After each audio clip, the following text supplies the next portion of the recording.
Cumprimento a todos com a paz do Senhor, e aqui a missionária Fátima Borejo, diretamente aqui do templo da Igreja Evangélica Assembleia de Deus, do campo da UTI espiritual. Irmãos, vamos estudar hoje a lição de número 8, lição número 8 que traz comprometidos com a palavra de Deus. A lição de hoje tem como texto áureo Lucas capítulo 11, versículo 28, que diz assim: bem-aventurados os que ouvem a palavra e a guardam.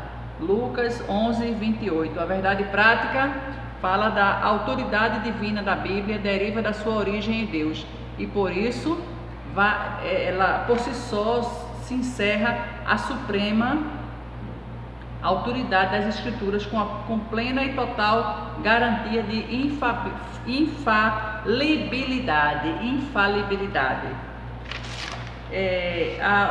O texto para ler em classe hoje está em 2 Timóteo capítulo 2, versículo 14 a 19 e 2 Pedro capítulo 1, versículos 20 e 21.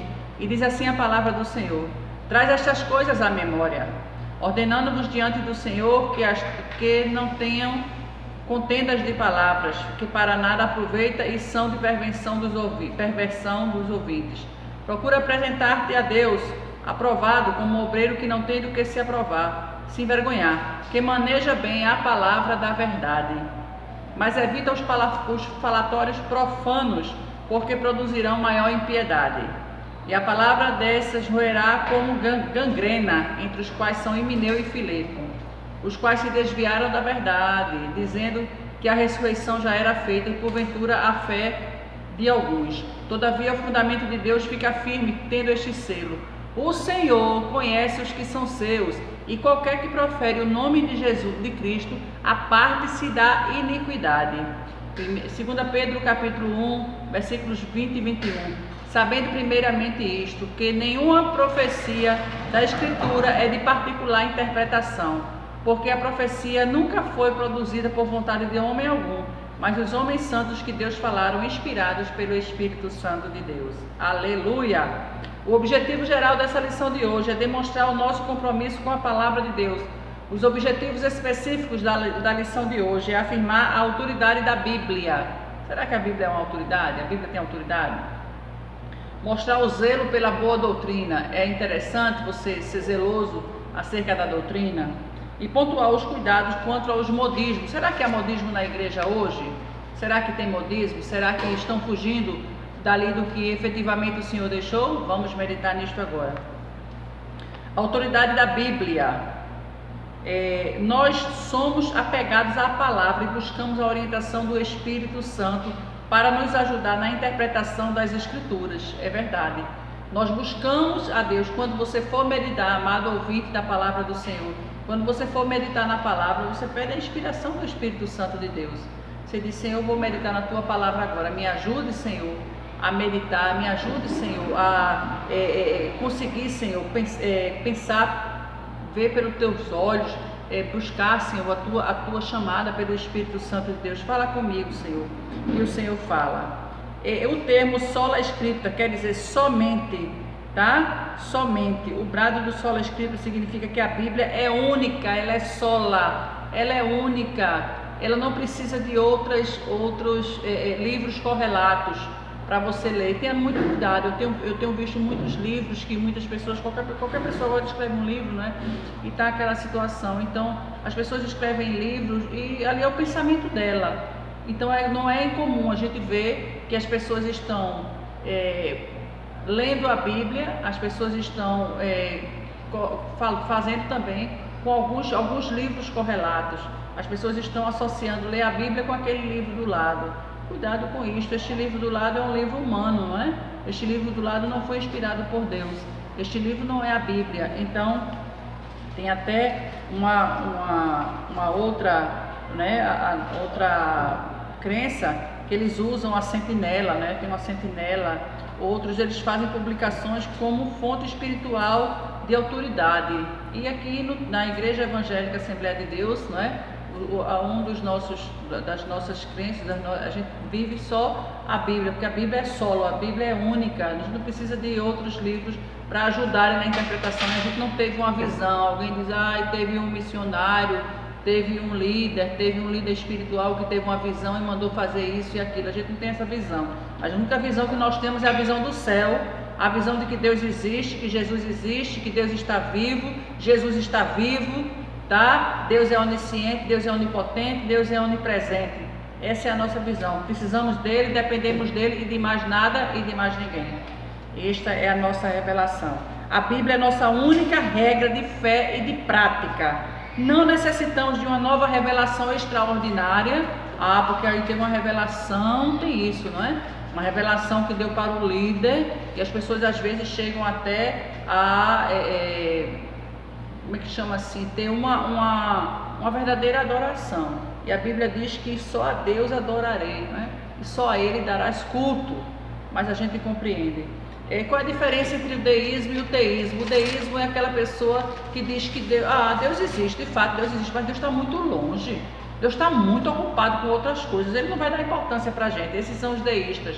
Nós não somos deístas, nós somos teístas. E o que é o teísta? O teísta diz assim, olha, Deus existe, Ele está vivo, Jesus existe, Jesus está vivo, e eu hoje falei com eles, o Espírito Santo habita em mim, eu sinto o Espírito Santo agir em mim, Deus se importa comigo. É a teoria do teísmo. Nós somos teístas, tá? É o zelo pela doutrina.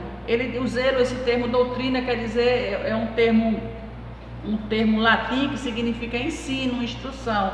Então, por isso que muitas vezes tem lá nas igrejas, tem cuidado de ti mesmo e da doutrina. Ou seja, cuide de você mesmo e cuide da instrução que você está recebendo. A Bíblia tem um trecho que diz, vocês não sejam meros ouvintes, mas sejam praticantes da palavra de Deus.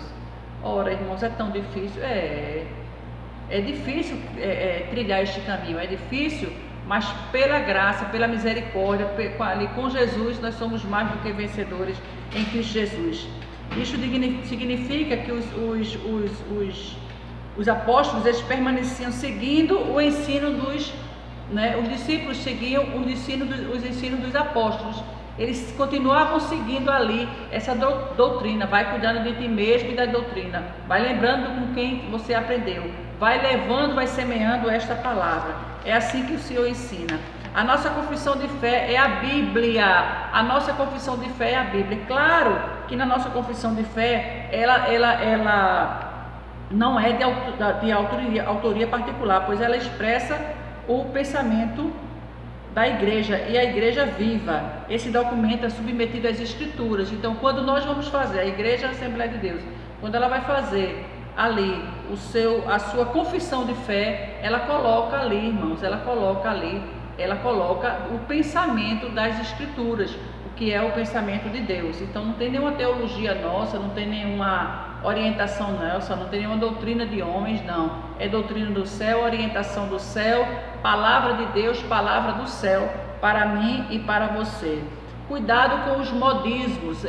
Tem modismo de todo jeito. Alguém fala hoje em dia, parece um shopping, né? Parece uma loja, parece uma prateleira que tem gosto para tudo. Você não quer com esse gosto, não, você não quer com isso, você quer com aquilo. Então hoje tem modismo para tudo, mas a Bíblia, ela é a melhor moda, eu quero dizer. A Bíblia é a melhor escolha. Porque você estiver num local que ele cultue ao Senhor, que ele adore a Deus, que ele glorifique o nome do Senhor, que ele siga o que está ali ensinado, o que está ali orientado, instruído na palavra do Senhor, fique lá. Ali é o seu lugar, ali é o meu lugar, aqui é o meu lugar, aqui é o seu lugar.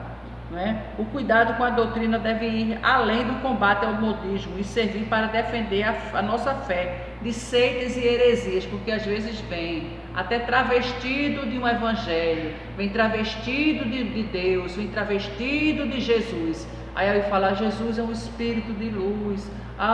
Não, de fato ele é, tá? Mas Jesus é Deus. Eu não posso adorar algo e desprezar alguém como Cristo. Qualquer orientação, qualquer doutrina que diga que você tem que menosprezar, fazer pouco caso de Jesus, se Jesus é o próprio Deus, se Jesus é a Trindade, Jesus é o próprio Espírito Santo, como é que você pode desprestigiar? Você pode deixar de dar a honra, a glória e o louvor que Jesus Cristo merece. Ele merece. Não é que ele precisa não. Ele não precisa do meu louvor e da minha adoração para ser o que ele é. Ele é eu que preciso adorá-lo para sentir graça na alma, para sentir gozo na alma, para poder chegar no céu. Eu que preciso dele. Ele não precisa de mim para nada. A Bíblia diz: no princípio era o Verbo, e o Verbo era Deus, e o Verbo estava com Deus. O Verbo é a palavra. Antes de tudo existir a palavra, que é o Verbo é palavra. O Verbo já existia. Gênesis capítulo 1, versículo 1. No princípio era o Verbo, e o Verbo era Deus, e o Verbo estava com Deus. Tá? E o Espírito andava ali. Veja lá também em João, capítulo 1 também. No princípio criou Deus os céus e a terra. A terra era sem forma e vazia, e o Espírito do nosso Deus habitava, pairava sobre a face da terra. Está lá, Gênesis 1:1. E João capítulo 1, versículo 1 também. No princípio era o Verbo, e o Verbo era Deus, e o Verbo estava com Deus. Então o princípio era Deus. Procura apresentar-se a Deus aprovado. É como um obreiro aprovado. Você, quando vai para uma entrevista de emprego, você se arruma todinho, você se perfuma, você tem aquela disposição para ir para uma proposta de emprego, para ir se apresentar para alguém. Mas às vezes, para se apresentar para o Senhor, você quer vir de qualquer forma. Por isso que muitas vezes as pessoas falam: mas os crentes andam tão arrumados. Por que vocês andam tão arrumados? Eu digo: porque a gente vai se apresentar para Deus. Não é? A gente vai se apresentar para Deus. A gente vai se apresentar de qualquer forma. Eu posso me apresentar de qualquer forma para meu patrão, para meu vizinho, para meu amigo, para meu... Qual é o problema?